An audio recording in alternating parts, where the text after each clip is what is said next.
Hello everybody, welcome back to Planet X News. It is January 13th, 2022. Well folks, I know it's been quite a while since you've actually heard my voice in one of my videos, and I apologize for that. Number one, I've been super busy, over this past year, and especially over the past 9 months.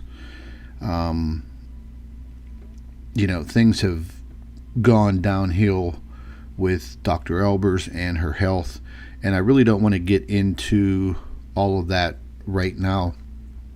The censorship on social media, YouTube, Facebook, it's just been pretty bad, and I haven't been posting a lot or making a lot of videos, and I haven't been narrating the videos because of the things that I'll have to say are topics that are heavily censored on these social media platforms now.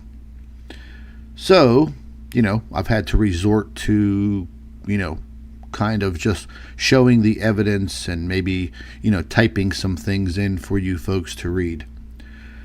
I have been, steadily keeping up with all of my work every single day, and I am seeing some very, very drastic changes that are occurring on our sun,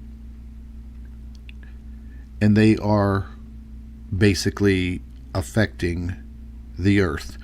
There are other factors out there that are contributing. And the other day, I just happened to catch the movie 2012 again. And that movie is based on something occurring on the sun that is affecting the earth. And the catastrophes happen thereafter.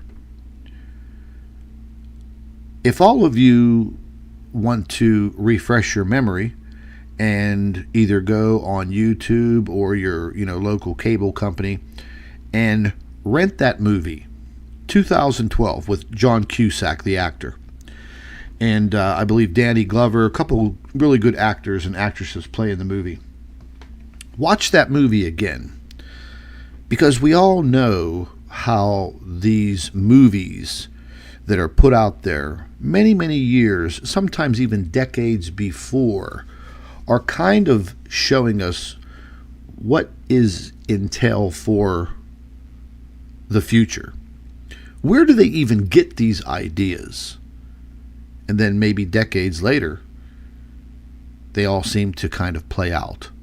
But we'll get into that in a minute. As of lately, and I'm sure probably all of you know from watching maybe other YouTube channels, we've been seeing a lot of activity on the sun. There was a short period where things were kind of, we were at a lull. But now it seems to be picking back up. And just yesterday, several very, very large coronal mass ejections. The day before, very large earthquakes rocking across the globe. Not going to get into all the earthquake data and bore all of you to death, but there were two magnitude 6.6 and I think 6.8 in the Aleutian Islands in Alaska. A pretty sizable earthquake right off the coast of New Zealand. I think it was a magnitude 5.7 or 5.8. But this is all starting to occur now. And it seems that we're moving in some cycles where as the earth rotates around the sun and our seasons change, it seems that we get into these cycles where things get pretty rough here on earth. Earthquake related, weather related, and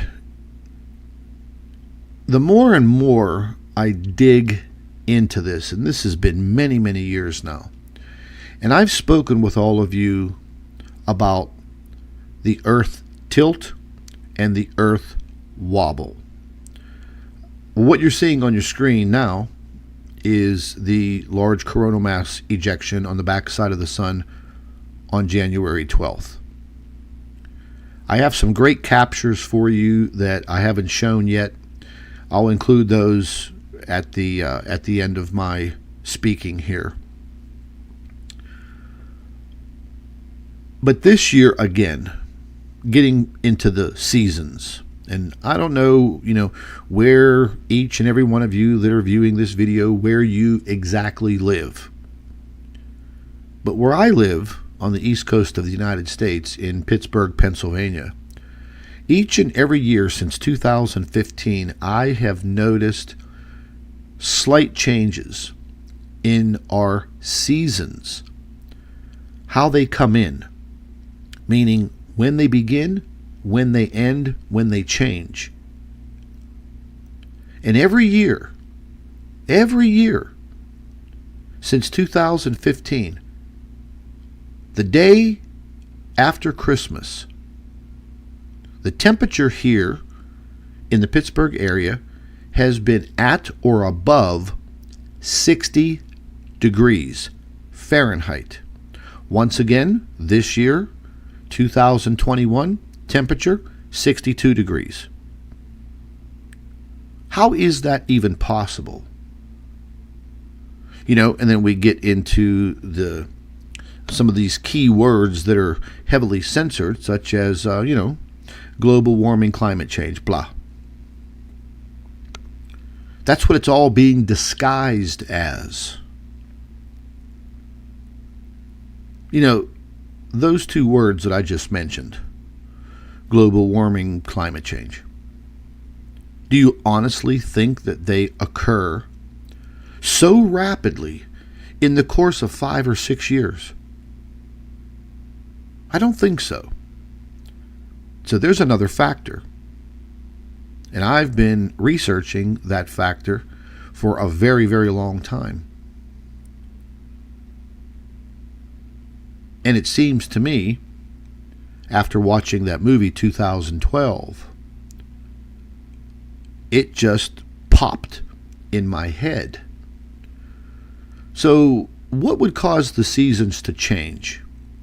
Well, here in my area, fall did not come till about the middle of November. The grass was still green. There were still leaves on the trees. The temperatures were fantastic. Where did fall go? And then we moved into wintertime. I remember growing up here in the Pittsburgh area as a kid.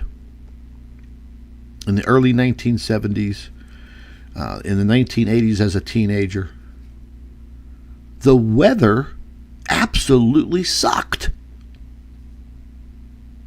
We would have constant snowfall, all lake effect snow coming down from the Great Lakes across the region, frigid temperatures. And now, that's all changed. It's been changing. It's been changing rapidly. And I've noticed these things around the world. And if you get on a global map and look at some temperatures right now, which we'll do, you'll see what I mean. And a lot of you live in some of these different states or countries. So you know what I'm talking about because you're living it each and every day. So the activity on the sun is increasing.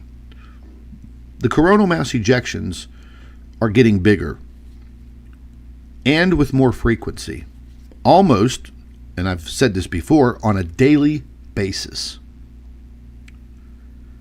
If you go back in time and you look at this activity on the sun and compare that activity, which would be relatively low as far as coronal mass ejections, compare it to the last 5 or 6 years leading up to today.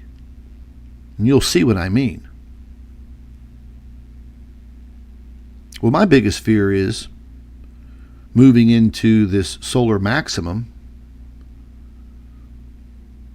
What are things going to look like or be like on this planet in 5 years from now or less? That's the big question.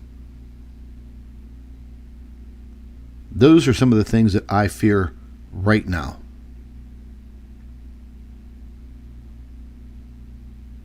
And if you go back and you watch that movie 2012, and you pay very, very close attention to the very beginning as they set the plot up.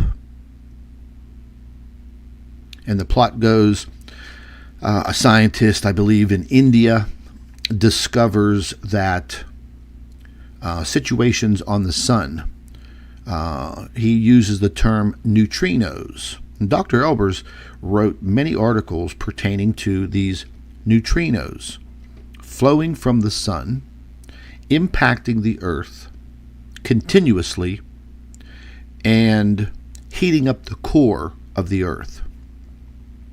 Therefore, that would give credence to the increase in volcanic activity and earthquake activity.